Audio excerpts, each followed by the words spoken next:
was a busy day.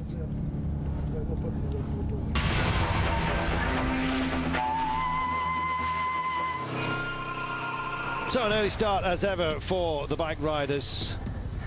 Great ambience, a lot of concentration, just choking up the machines to get them ready to roll as quickly as possible. Want to keep as much heat in the engine as you can. Well, we've seen quite a bit of some of these boys previously. Helder Rodrigue just about to get underway. He had a terrific day. More on him in a moment. Jānis Vintas, the Latvian, yesterday was absolutely outstanding, and proving that he's not just a one-hit wonder. He made it into the top 5 yet again today, finishing 4th. He's 8th in the overall ranking and just looks so relaxed on the bike. Just look at him handle some of these curves here. Watch the body, absolutely stable. It's the bike that's dancing, not him. On board with him. A difficult stage. A heavy breather, as you had heard. Fastest at control point 1 was Jānis Vintas. 4th on the day, all credit to him. Also coming in, Cyril Desprez, where's number 2, finished 2nd last year. Doesn't want to do so again, he says. Well, we've got a little problem with Bode Miller in front of us. Vintas is really going full throttle. He's riding 110%, and we're maybe 95%, but he's out there and determined.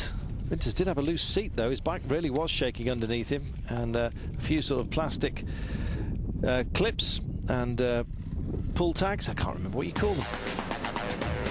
He did get it more or less settled down before he went straight back out there and started hitting it yet again. So did Helder Rodrigue, the Portuguese. Won stage 2, you remember, way back in Portugal at the beginning, proving that he could do it in Africa as well.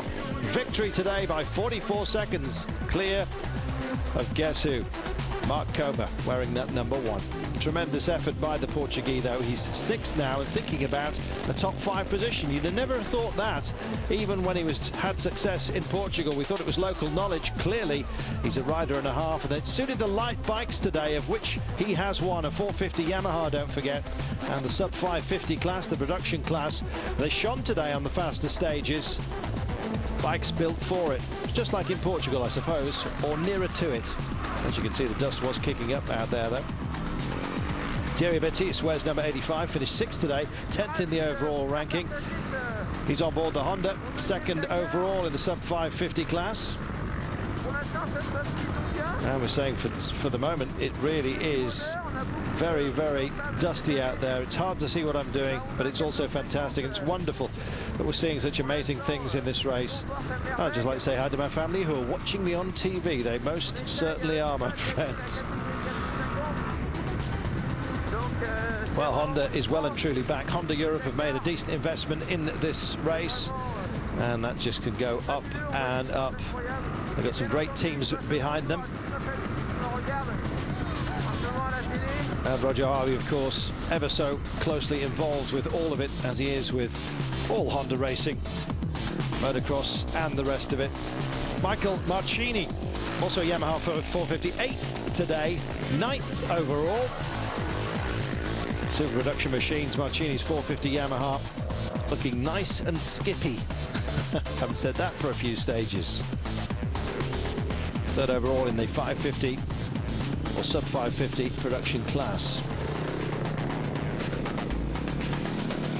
Well, the privateers were out there and taking a tumble. Carlos Ambrosio was one of those. Lead Brit home, Paul Broom. Steve Malone down in 131st position today. Paul Broom 89th. And just a word on Mike Hughes. We saw him yesterday. It's his 4th Dakar. He came home last night. Broke a leg in 2006. He's only ever finished once. Born in Germany, raised in Britain. He's now an Aussie, which is why he sort of came in under our radar for quite a few stages, actually. Mark Coma. How good does a man have to be? How confident does he have to be? Well, fortune favours the brave. He was very brave early on. Remember the first stage of the marathon stages? He really went for it. He wasn't holding the machinery back, and that's what's put him in the riding seat and the driving position overall. Nobody can catch him, and it doesn't matter what Cyril Desprez does, he can keep finishing ahead of him, but he ain't going to catch him overall unless something happens to Coma. Today, in fact, he finished behind Coma, who was 2nd, Desprez 3rd, so the gap extending between them. It's nearly 55 minutes between Coma and Desprez in positions 1 and 2. a heartbreaker. The spray saying, get that helicopter out of the way, it's kicking up dust and it's upsetting me.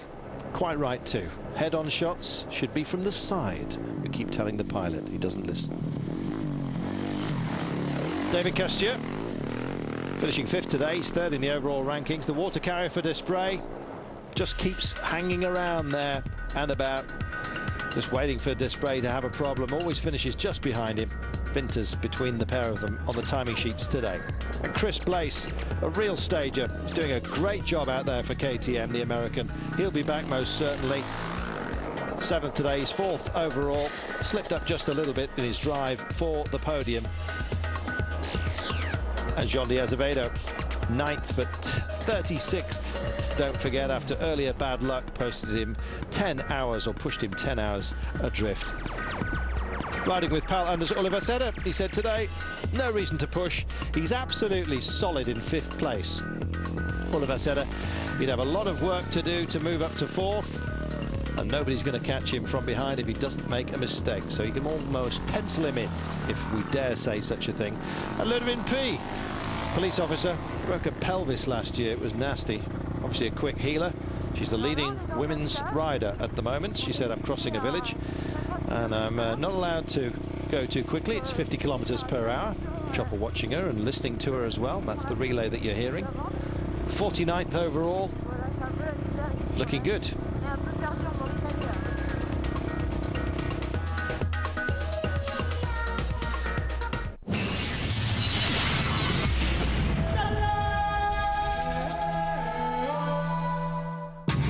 So what about Helder Rodrigue? Amazing. Portugal are back in winning ways with the Yamaha 450. Embarrassing everybody else, it seems, on this day. Mark Coma and his power chin finishing in 2nd place. He really is looking like the hero to match his facial dimensions. He's way out in front.